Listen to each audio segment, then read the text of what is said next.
नाजरीन, drama serial सुन मेरे दिल में सब इसी इंतजार में थे कि ड्रामे में कुछ ऐसा ट्विस्ट आएगा कि सदफ की शादी अमार के बजाय बिलाल अब्दुल्ला से हो जाएगी। लेकिन अचानक से सदफ की शादी अमार से ही होगी। शादी के बाद सदफ को एहसास होगा कि वो तो अमार से मोहब्बत ही नहीं करती, वो तो दरअसल बिलाल अब्दुल्ला से मोहब्बत करती है। और इसके बाद वो सदफ और अमार के दरमियान काफी झगड़े शुरू हो जाएंगे। दूसरी तरफ हमशा जो इस बात पे बहुत ज्यादा खुश है कि शायद इसने बिलाल अब्दुल्ला को हासिल कर लिया है सदफ की अमार से शादी के बाद, लेकिन इसे पता चलेगा कि वो तो अभी भी खाली दामन है। बिलाल अब्दुल्ला पूरी हिम्मत से सदफ और अमार की शादी अटेंड करता है और पूरी शादी में सदफ को जरा भी एहसास नहीं होने देता कि इसे सदफ की शादी से तकलीफ हो रही है। लेकिन सदफ के जब इसके वालिद इसके ख्वाब में आए हैं, वो चुप बैठे थे जैसे इससे नाराज हैं, तो अंदर ही अंदर एहसास होने लगा है कि कहीं ना कहीं इसने बिलाल अब्दुल्ला के साथ कुछ गलत किया है। बिलाल अब्दुल्ला वैसा नहीं है जैसा सदफ इसे समझती है। या हमशा इसके दिलो दिमाग में बिलाल अब्दुल्ला का कंसेप्ट बनाने की कोशिश कर रही थी।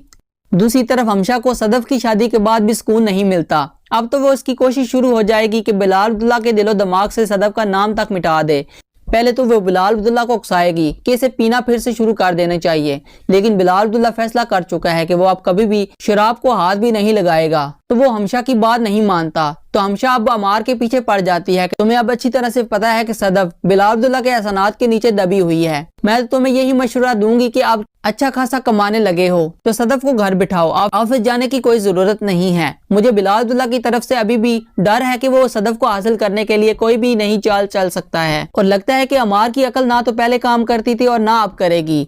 वो तो चलता ही हमशा के मुताबिक है। ये भी नहीं सोचता कि अगर सदफ ने बिलाल अब्दुल्ला से ही शादी करनी होती तो इसके पास तो बहुत सारे मौके थे। तो भला अब शादी के बाद सदफ को क्या जरूरत पड़ी है या फिर बिलाल अब्दुल्ला को कि वो एक दूसरे से चक्कर चलाएं। वैसे भी अगर बिलाल अब्दुल्ला ने सदफ को हासिल ही करना होता तो वो किसी तरह भी कर सकता था। इसे भला अमार के साथ सदफ की शादी करवाने की क्या जरूरत थी। बहरहाल हमशा ये तो सब कुछ इसलिए कर रही है कि बिलाल अब्दुल्ला के दिलो दिमाग से सदफ का नाम मिटा दे। जब सदफ बिलाल अब्दुल्ला को कहीं दिन नजर नहीं आएगी तो हमशा सोच चुकी है कि इसके बाद बिलाल अब्दुल्ला से अपनी मोहब्बत का खुलकर इजहार करेगी। बहरहाल अब हमशा के समझाने पर अमार जब घर जाएगा तो सदफ से दो टोक बात करेगा कि अब मेरी बहुत अच्छी जॉब है, हमारे पास बंगला, गाड़ी, बैंक बैलेंस सब कुछ है, तो तुम्हें अब जॉब पर जाने की कोई जरूरत नहीं है। सदफ को अमार की बात अच्छे से समझ आ जाती है कि दरअसल वो इस जॉब से क्यों मना कर रहा है।